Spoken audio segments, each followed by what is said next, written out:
ఎలా ఉండాలి? పుచ్చుకొనుట కంటే ఇచ్చుట ధన్యత అనే వాక్యం మనం విన్నాం కదా, అద్భుతం. ఓసారి ఓ సిఐ గారి కొడుకు మ్యారేజ్కి వెళ్ళాం. సిఐ గారి కొడుకు పెండ్లంటే ఏ రేంజ్ లో ఉంటుందో కదా. మంచి సీరియల్ లైట్లు, డిస్కో లైట్లు, ఫోకస్ లైట్లు, అసలు మామూలుగా ఒక రేంజ్ లో ఉండదు. సిఐ గారి కొడుకు పెళ్ళంటే ఆ రేంజ్ లో ఉంటది. విచిత్రం ఏంటో తెలుసా? సీరియల్ లైట్లు లేవు, డిస్కో లైట్లు లేవు, చాలా సింపుల్ గా జరిగింది పెళ్లి.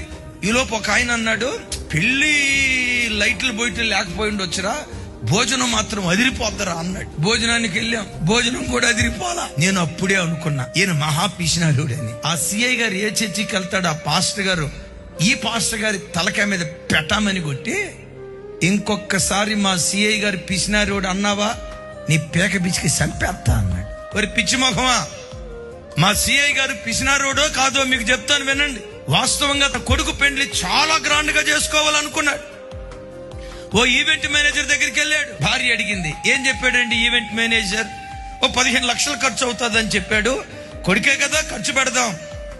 ఒక 5 నిమిషాల తర్వాత భార్య వచ్చి భర్తతో ఇలా అందట, ఏమండి మీతో ఒక మాట చెప్తా, ఒక్కరోజు ఆర్భాటానికి 15 లక్షలు ఖర్చు పెట్టేదానికంటే 5 లక్షలే ఖర్చు పెడదామండి పెళ్లికి.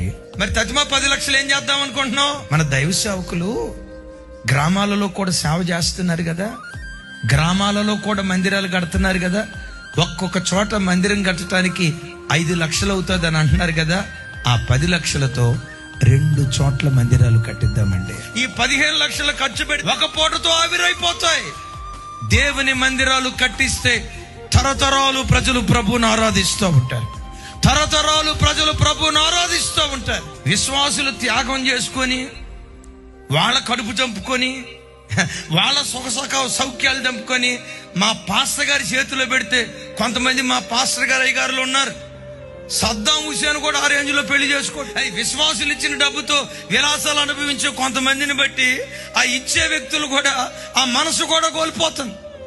విచిత్రం చూడండి, తన కుమారుడి వివాహానికి 15 లక్షలు ఖర్చు అయితే 5 లక్షలు పెట్టే ఖర్చు పెట్టి తతిమ 10 లక్షలతో 2 స్థలాలలో మందిరం కట్టించాడు. ఆయన ఎవరో తెలుసా? పుచ్చుకొనుట కంటే ఇచ్చుట ధన్యత. మీరే సంఘాలకు వెళ్తున్నా ఇచ్చే ప్రజలుగా బ్రతకండి. మీరు వెళ్తున్న సంఘాలలో సేవకుడికి కుడి భుజంగా బ్రతకండి. ఇచ్చే మనస్తత్వం లాంటి వేరు కలిగిన వ్యక్తిగా నువ్వు బ్రతికితే నీకు దేవుడు ఇవ్వటం ప్రారంభిస్తాడు. నీవిచ్చేటప్పుడు గుప్పెడితో ఇస్తావు, నీ దేవుడు నీకు ఇచ్చేటప్పుడు ఆకాశపు వాకిలు విప్పి నీకు ఇవ్వటం ప్రారంభిస్తాడు.